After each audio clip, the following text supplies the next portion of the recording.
आया है, जब y का मान 0 रखे तो x का मान आया है 10। जब हम y का मान 5 रखे x का मान कितना आया है 3 आया। ये पहला हमारा कंप्लीट हो गया।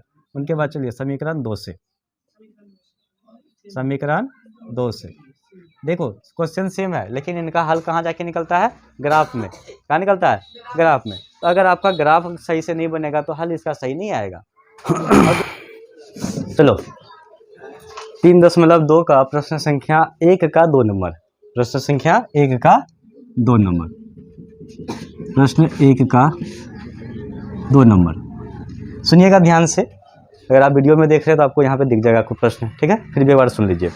कहता 5 पेंसिल तथा 7 कलम का मूल्य 50 रुपये है। पहला स्टेटमेंट याद रखिएगा, 5 पेंसिल तथा 7 कलम का मूल्य कितना है।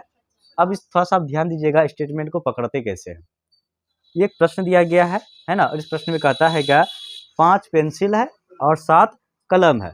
जब हम दोनों आर्टिकल को खरीदते हैं तो टोटल हमें कितना खर्च पड़ता है, 50 रुपये का खर्च पड़ता है। कितना रुपए का, 50 रुपये का खर्च पड़ता है। कहता है जबकि 7 पेंसिल तथा 7 पेंसिल और 5 कलम अगर हम लेते हैं तो हमें 46 रुपये ही पड़ता है। कितना रुपए, फिर से समझो।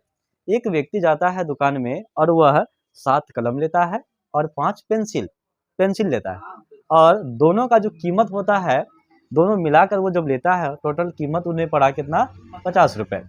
उसके बाद वह दोबारा जाता है, अब इस जगह क्या करता है, वो कलम कम लेता है और पेंसिल ज़्यादा लेता है। पेंसिल 7 लेता है और कलम कितना लेता है, 5 लेता है, तो उन्हें 46 रुपये लगता है। कहता है इस प्रश्न को आपको क्या करना है, बीज गणितीय और ग्राफीय रूप से हल करके यह बताना है कि कलम का मूल्य क्या था और पेंसिल का मूल्य क्या था। ग्राफीय विधि से हल करने बोला है, तो चलिए हम लोग इसको ग्राफीय विधि से हल करते हैं। सबसे पहले हम क्या लिखेंगे, जो चीज़ अनआइडेंटिफाई है। अनआइडेंटिफाई कौन है, जैसे हमें यह नहीं पता है कि पेंसिल का दाम क्या है और कलम का दाम क्या है, तो हम क्या करेंगे, हम मान लेंगे एक पेंसिल का मूल्य इतना रुपए, x रुपए, और कलम का मूल्य y रुपए। तो लिखते हैं प्रश्न 2 से। चलिए क्या करेंगे, माना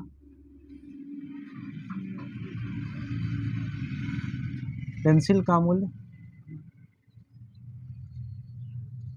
ध्यान दीजिएगा सब बच्चा, ध्यान देना, x रुपए। देखो इस तरह के प्रश्न में सबसे बड़ा चीज होता है स्टेटमेंट को बीज गणितीय रूप में लिखना। अगर आप उसको नहीं लिख सकोगे तो आपका आगे प्रश्न बनेगा ही नहीं। मेन है स्टेटमेंट को पकड़कर बीज गणितीय रूपांतरण करना। अगर वो चीज़ आप नहीं कर सके तो फिर आपका कभी नहीं बनेगा, है ना। इसलिए इस पर ध्यान देना है पूरा तरह से, ठीक। बोर्ड पे नजर रखिए। माना पेंसिल का मूल्य कितना रुपए, x रुपए, तो लिखेंगे कलम का मूल्य क्या मान लेंगे, कलम का मूल्य बराबर y रुपए। प्रश्न से ध्यान दीजिएगा कैसे इसको सॉल्व करते हैं। पहले हम दोनों चीज़ों को मान लिए कि कलम का पेंसिल दोनों का मूल्य x y हम मान लेते हैं। इनके बाद हम जाते हैं पहला स्टेटमेंट में। पहला स्टेटमेंट क्या कहता है, 5 पेंसिल तथा 7 कलम, 5 पेंसिल तथा 7 कलम, उनको खरीदा गया कितना में, 50 रुपये में। हम माने कीमत कितना, x रुपये में। x रुपये के हिसाब से 5 पेंसिल लेंगे तो क्या टका पड़ेगा, 5x। एक पेंसिल का दाम है x रुपये, तो 5 पेंसिल का दाम कितना होगा, 5x होगा। 5 पेंसिल का दाम कितना होगा, 5x। उसके बाद कहता है क्या, एक कलम का मूल्य है y रुपये, हमने खरीदा है 7 कलम, तो कितना रुपया होगा, 7y होगा, 7y होगा। कहता है कि इन दोनों को जो आप खरीदे हैं कितना रुपये में खरीदे हैं, तो इन दोनों का मूल्य मिलाकर हमें पड़ गया कितना, 50 रुपये। यह पहला स्टेटमेंट तैयार हो गया, पहला समीकरण हमारा तैयार हो गया। अब चलिए दूसरे समीकरण की ओर बढ़ते हैं। अब कहता है कि अब की बार वह 7 पेंसिल खरीदा और 5 कलम खरीदा, तो एक पेंसिल का कीमत x रुपए, एक पेंसिल का कीमत कितना, x रुपए, तो 7 पेंसिल का कीमत कितना होगा, 7x होगा। कितना होगा, 7x होगा। एक कलम का कीमत y रुपए, 5 कलम का कीमत 5y होगा। कितना होगा बाबू, अब इन दोनों का कीमत मिलाकर कितना रुपए हो गया, 46 रुपया हो गया। समीकरण दूसरा हमारा तैयार है। अब इसके बाद हम करेंगे क्या, एक एक करके दोनों समीकरण से x और y का कम से कम 2-2 मान हम निकालेंगे। कितना मान निकालेंगे, 2-2 मान निकालेंगे। चलिए समीकरण 1 से, समीकरण 1 आपका क्या है बोलिए, समीकरण 1 से, समीकरण 1 हमारा है 5x + 7y = 50। 5x plus 7y बराबर कितना हो गया 50। अपना भाषा में बोलो तो 5x प्लस जोड़ 7x बराबर 50 है ना। ये अपनी भाषा में हो गया, अंग्रेज नहीं बनना है ज़्यादा, ठीक है, समझ से बाहर हो जाता है। चलिए 5x हुआ, समझ में आया। 7x इस समीकरण पहला है।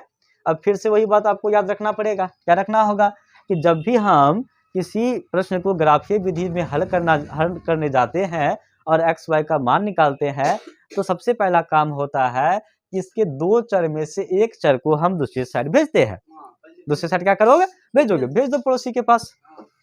क्या करो, पड़ोसी। क्या होता है कभी नहीं देखता है, जब किसी के घर में कुछ होता है, आपके घर में 2 आदमी है तो दोनों एक साथ नहीं जाता है, कहता है पहले तुम चलो हम धीरे धीरे टसकते हुए आते हैं। वो गया आगे से, वो अब वो खड़ा होकर देख रहा है, तुम धीरे धीरे टसकते हुए जाके वहां देखेगा क्या हो रहा है। तो यही काम यहाँ ये दोनों करता है, एक साथ नहीं जाएगा, पहले इसको भेज देगा, किसी एक को कहेगा पहले तुम आगे बढ़ो, ये आगे जाके देखेगा क्या हो रहा है, और उसके पीछे पीछे टसकते टसकते वो भी आ जाएगा। तो किसी एक को आपको क्या करना पड़ेगा, दूसरे साइड भेजना पड़ेगा, नहीं भेजोगे तो काम नहीं चलेगा। चलिए हम क्या करते हैं, देखिए यहाँ 7 है और y लगा हुआ है, यहाँ फिर 50 है, तो 7 अगर y की जगह हम कोई भी मान रखेंगे तो 50 के लगभग करीब आ जाएगा, आएगा कि नहीं आएगा। तो और दूसरी बात y का मान भी छोटा लेना पड़ेगा, जैसे 7 × 5 = 35, 7 × 6 = 42। अगर हम 5 को बेचते हैं 50 के करीब आने में 8 से ऊपर का मान लेना होगा, 8 × 5 = 40, 5 × 9 = 45 लेना होगा कि नहीं लेगा। ग्राफ हमारा ग्राफ बड़ा बन जाएगा। तो कोशिश करो कि 7y को उधर भेज देंगे, है ना। तो 5x को यहाँ रख लेते हैं हम, और यहाँ क्या हुआ 50 - 7y, 50 - 7y। 7 मत बोलिए, 7 बोलिए, 7 सुनने में मजा आता है ना। 7 सुनने में क्या आता है, अच्छा लगता है। देखिए इंग्लिश में बोलने का एक ही ऑप्शन होता है, किसी भी चीज को एक शब्द में बोल सकते हैं, जैसे यू आर ब्यूटीफुल, क्या बोलोगे, यू आर ब्यूटीफुल। लेकिन इसी को हिंदी में बोलो तो आपकी आंखें कितनी सुंदर है, हाँ, आपके होंठ पंखुड़ी की तरह है, आपका मनमोहक सूरत देख के पता नहीं क्या हो जाता है, आप कितनी खूबसूरत है, भगवान आपको बहुत फुर्सत से बनाया है, आपको दिन रात देखने का मन करता है। देखो कितना शब्द है, तुम दिन भर बैठ के बोलते रहो, खत्म होगा नहीं होगा। लेकिन इंग्लिश में क्या है, बस एक शब्द है, यू आर ब्यूटीफुल, बोल के चला गया, अब उसके पास दूसरा क्या बोलेगा। लेकिन हिंदी में अगर बोलना शुरू कर दो तो बोलते रहो, हैं, आँख के बारे में बोलो, हिरनी जैसी चाल है, झरने जैसी आंखें हैं, कितना सारा वर्ड है, इसलिए हिंदी बोलिए, 7 नहीं बोलिए। 7 क्या होता है, क्या होता है, 7 होता है 7 होता है, 7 क्या होता है। चलो बाबू आगे बढ़िए। अब देखो यहाँ पे x का मान निकालने के लिए इसमें जो अचर लगा हुआ है इसको उधर भेजना पड़ेगा, तभी मान निकलेगा, है ना। तो हम क्या करेंगे, x बराबर 50 - 7y बराबर क्या लिखेंगे 5/5। ये गुना में था, किस में आ जाएगा, भाग में बदल जाएगा, है ना। ये गुना में था, किस में बदल गया, भाग में। अब यहाँ पे आपका टास्क शुरू हो गया, टास्क ये शुरू हो गया कि कैलकुलेशन देखो कि तुम ऐसा y का कौन सा मान लोगे कि 50 से घटने के बाद 5 से डिवाइड भी हो जाए, 50 से घटने के बाद 5 से क्या हो जाए, डिवाइड भी हो जाए। तो ऐसा कौन सा मान आप लीजिएगा।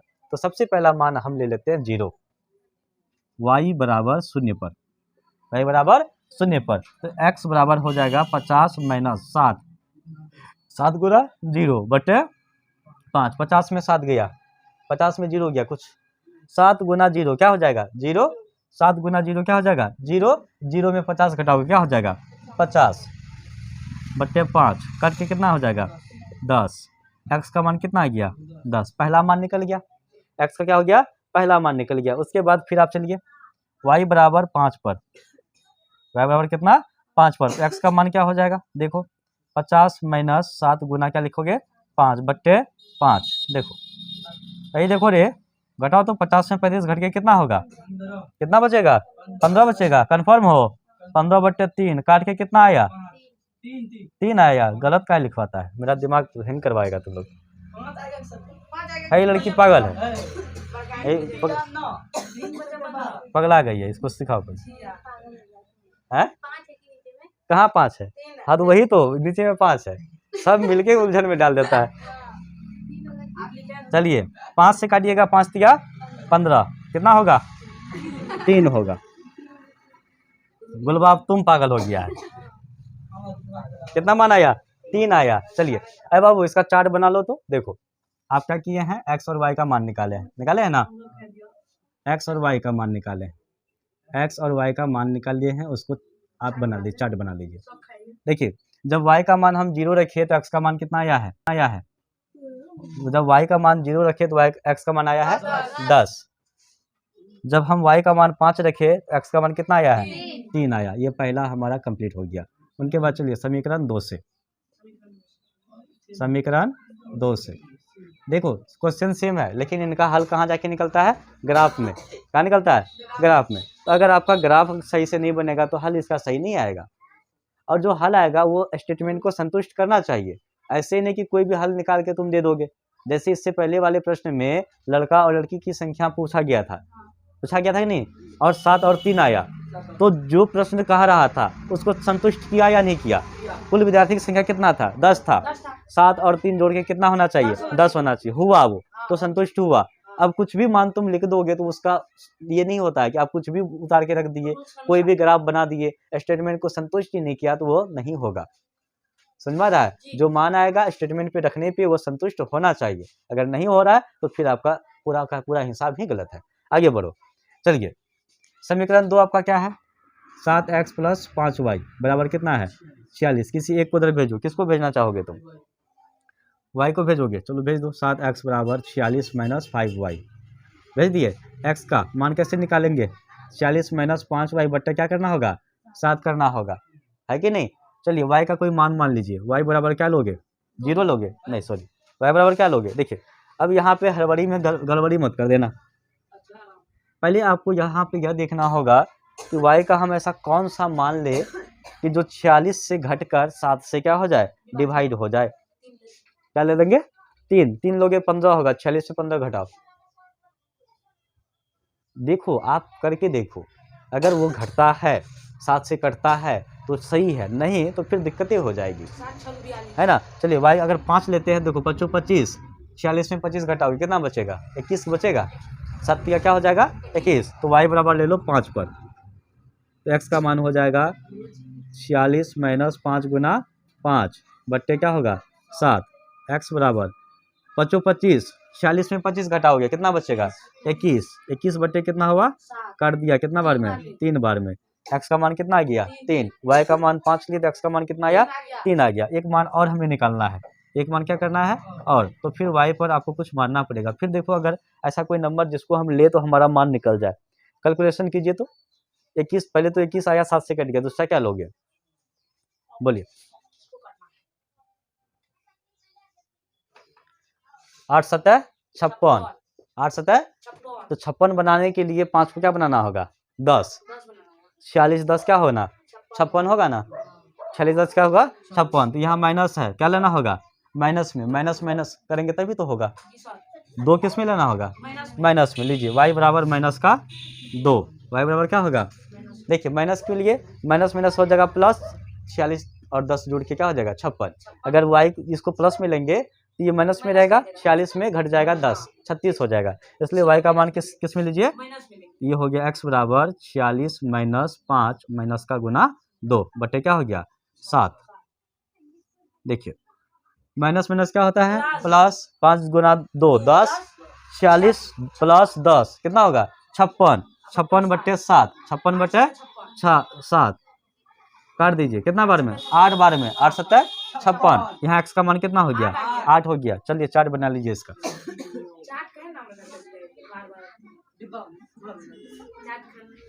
टेबल बना लो, घर बना लो, क्या कोठा बना लो ना। चलिए बाबू देखो रे, y का मान जब तुम 5 रखा था तो x का मान कितना आया था 3 आया था। y का मान जब 5 रखा x का मान कितना आया 3। y का मान जब तुम -2 रखा तो x का मान कितना आया, कितना आया है 8 आया है। अब इस डाटा को लेकर हम ग्राफ बनाएंगे, इस डाटा को लेकर क्या करेंगे ग्राफ बनाएंगे। देखिए x का मान अधिकतम कहाँ गया है 8 तक, कहाँ तक गया है 8 तक। इस चार्ट में कहाँ तक है 10 तक गया है, कहाँ तक गया है। और माइनस वाला देखो सिर्फ यहाँ पे y में है -2 तक गया है ना। कोशिश कीजिए हमें प्लस वाला ज्यादा लेना होगा।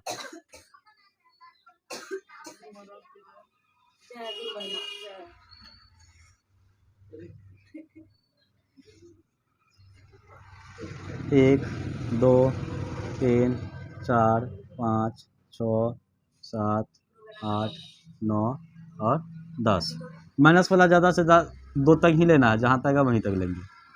-1 माइनस का 2, ये एक्स डैश एक्स, और ये क्या होगा हमारा वाई, नीचे क्या होगा बाबू वाई डैश।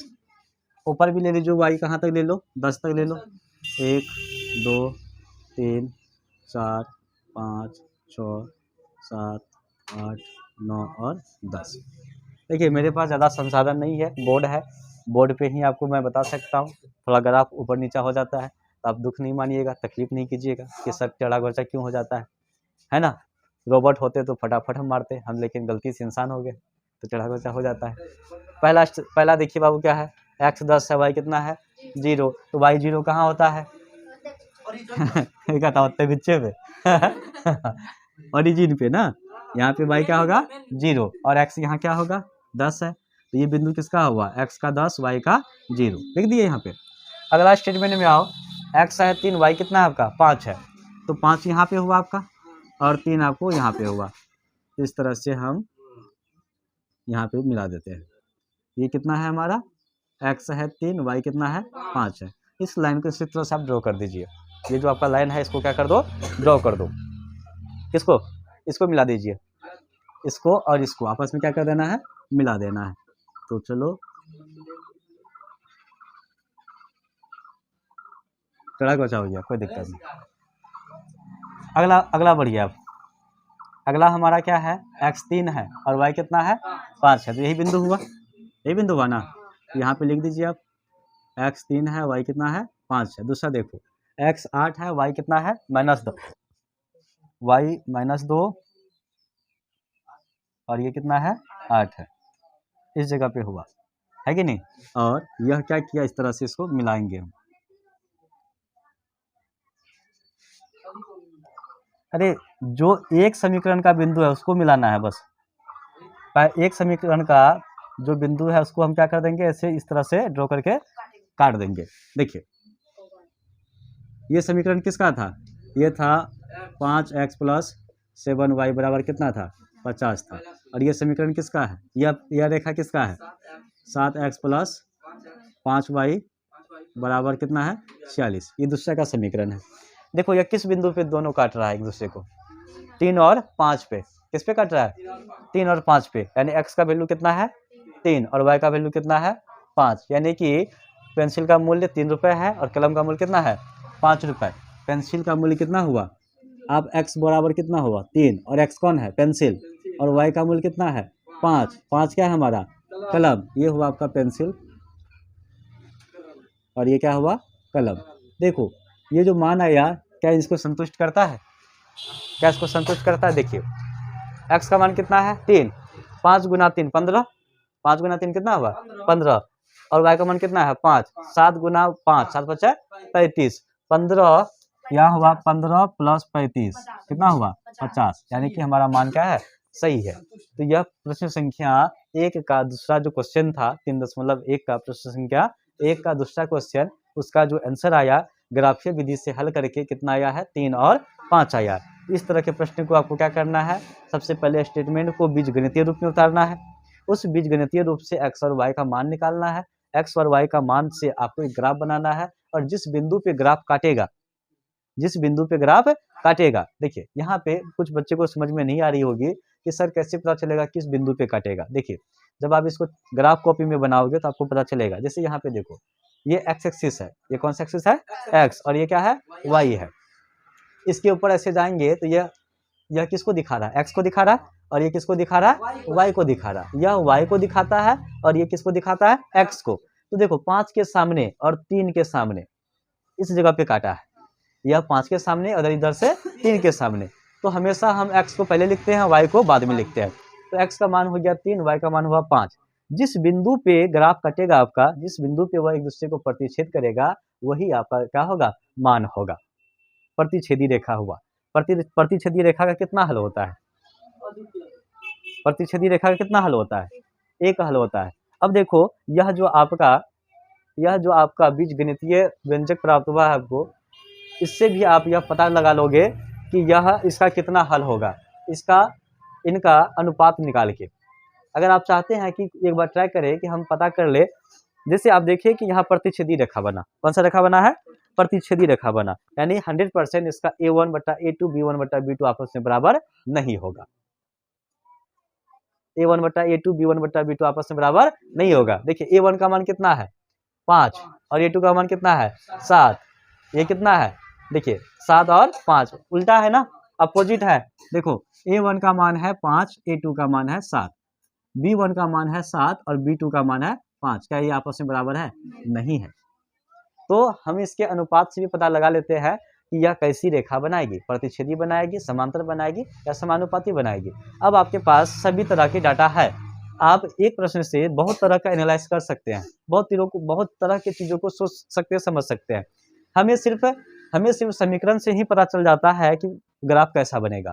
आपको पिछले क्लास में बताया गया है 3.1 3.2 के बेसिक चैप्टर में, जब इसका शुरू किया गया था 3.2 को, तो ये क्लास इंट्रोडक्शन का हुआ था, 3.2 का इंट्रोडक्शन। उसमें आपको यह बताया गया था कि कैसे हम किसी भी समीकरण को देखकर यह पता लगा लेंगे कि इसका ग्राफीय निरूपण कैसा होगा और बीजगणितीय निरूपण कैसा होगा, है ना। अगर आप उस वीडियो को नहीं देखो यहाँ कोई बच्चे, तो उसको आप देख लीजिए, वो वीडियो अवेलेबल है, ठीक है, आप देख लीजिएगा उसको। उसमें जो एक बात कही गई थी कि हम समीकरण को देखकर ही सिर्फ पता लगा लेते हैं कि उसका ग्राफीय निरूपण कैसा होगा, बीजगणितीय निरूपण कैसा होगा। अगर आप पहले ही इसका अनुपात निकालते तो आपको पहले ही पता चलता है कि इसका ग्राफ कैसे बनने वाला है, प्रतिच्छेदी बनने वाला है। क्योंकि क्या कहता है, जिसका A1 बटा A2 और B1 बटा B2 आपस में बराबर नहीं हो, क्या कहता है, A1 बटा A2 और B1 बटा B2 आपस में बराबर नहीं हो, तो वह प्रतिच्छेदी रेखा बनाती है और उसका सिर्फ एक हल होता है, और हल उसका क्या है, 3 और 5। 3 और 5, जिस बिंदु पे वह काटता है वही उसका हल होता है। जिस बिंदु पे वह एक दूसरे को काटेगा वही उसका क्या होता है, हल होता है। इसके अलावा इनका कोई और हल नहीं होगा। इस समीकरण का 3 और 5 के अलावा कोई और हल नहीं होगा, बस इसका एक हल होगा। और यह हमें कौन बताता है, तो अनुपात बता देता है। कौन बताएगा बाबू, अनुपात का तुलना करके हम यह चीज पता कर सकते हैं। तो आप इसको ध्यान में रखिएगा, अनुपात की तुलना करना आप जानते हैं। अनुपात की तुलना करके हमें उनका ग्राफीय निरूपण पता चल जाता है, बीजगणितीय निरूपण पता चल जाता है, और उन्हीं से ये सारी चीजें जुड़ी हुई है ना। एक ही चीजों से ये सारा चीज कनेक्टेड है, उनको ध्यान में रखिएगा, इसका आपको आंसर मिल जाएगा, ठीक है। तो इसका आंसर हमें क्या प्राप्त हो गया, 3 और 5। पेंसिल की मूल्य कितना हुआ, 3 रुपए, और कलम का मूल्य कितना हुआ, 5 रुपए। हमने इसका मान वहां रख के देखा, यह समीकरण को संतुष्ट कर दिया, है ना। समीकरण क्या किया, संतुष्ट। अब इस पे भी रख के देखो, ये भी संतुष्ट कर देगा।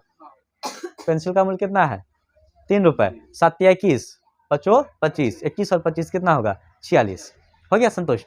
यानी हमारा आंसर क्या हो गया, सही हो गया। चलिए इसको नोट कर लीजिएगा। हम लोग अब बढ़ते हैं अगले प्रश्न की तरफ।